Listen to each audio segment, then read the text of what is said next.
Hello everyone, good morning, welcome back to my channel Barnali blog. আজকে তোমাদের সাথে সারা দিনের ভিডিওটা শেয়ার করব, তো দেখতে থাকো। ভালো লাগলে অবশ্যই লাইক করে দিও। আর এখন আমি তৈরি করছি কমপ্লান আমার জন্য। আর চলো দেখাই সবাই কি কি করছে। ওই যে ছেলে আর ঠাকুমা বসে গল্প করছে। আসবে, ওর পড়াশোনা হয়ে গেছে। বই কই গেল? গান শেখাচ্ছে। গানটা একটু গিয়ে শোনা শোনা। গান গান আমি দিচ্ছি আগে, গান গেতে পারবো এখন। এই যে খাবে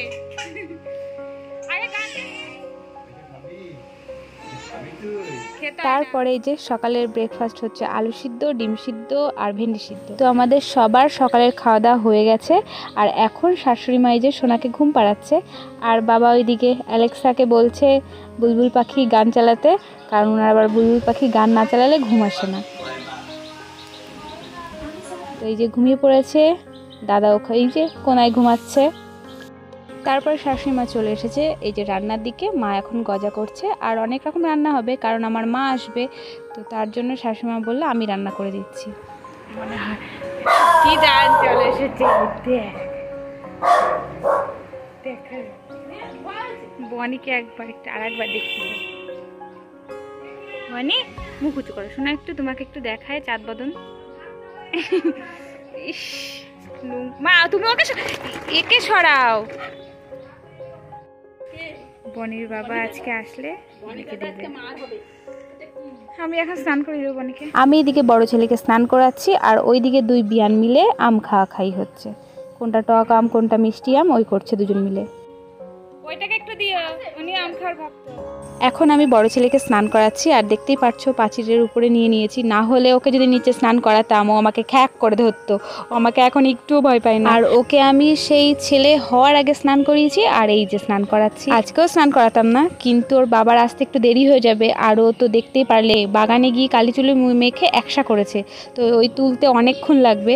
তো ভাবলাম আমার বাবা তো দেরি হয়ে যাবে, তো আমি স্নান করিয়ে দিই। তো ইনার তো স্নান হয়ে গেছে, আর এখানে ছোট ছেলেরও স্নান হয়ে গেছে। মা তো স্নান করে এসছে। আর এই যে মা রান্না করে কাজে নেমে পড়েছে। ইনার কাজ ছাড়া জীবনে কিছু নেই, তো কাজ করছে। আর এদিকে আমি চলে গেছিলাম স্নান করতে। স্নান করা হয়ে গেছে, এখন আমি ফুল তুলছি। ফুল তুলে পুজো দেব। আর এখানে আমি বাবাকে জিজ্ঞাসা করছিলাম বলো তো এই ফুলের নাম কি। বাবা আবার হঠাৎ ভুলে যায়, তো আবার বলছিলাম ফুলের নাম বলো। তো এই যে আমার পুজো দেওয়া হয়ে গেছে। এই যে আমার রাধা মাধব। তারপরে সবাই মিলে বসে পড়েছি খেতে।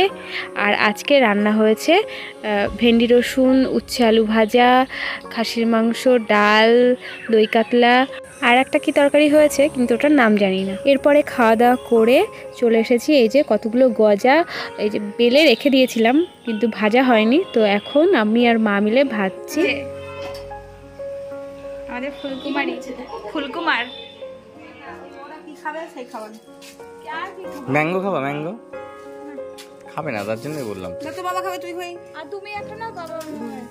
যা কি দেবে যে জিজ্ঞেস কি দিবি তো আমি জানি, তুই কি খাবি? মটকা নেই তো। মটকা না থাক আর কিছু খাবে, আমি খাবো না কিছু। এখন আমরা সবাই মিলে খাচ্ছি আইসক্রিম, আমি বাদ দিয়ে, কারণ আমার ঠান্ডা লেগেছিল। আর এখন আমরা চারজন মিলে যাব ঘুরতে, আমি, ওর বাবা আর আমার দুই ছেলে। যা যা যা যা যা, ও এখন বাইকে উঠবে। ওকে নেবো না, রেখে দাও তো এখানে, রেখে দাও, বেঁধে দাও, থাক তো এখানে থাক। আর ওকে যদি এখন এখানে বেঁধে রেখে যায় আর আমরা যদি ঘুরে আসি, বাড়ি যখন আসবো তখন মানে ছেঁকে ফেঁকে ধরে, শুধু বাঁধা থাকে বলে ধরতে পারে না, না হলে পুরো কামড়েই দিত। আমরা এখন চারজন মিলে বেরিয়ে পড়েছি। আর আজকের ভিডিওটা এই পর্যন্ত। ভালো লাগলে অবশ্যই লাইক করে দিও। Thank you.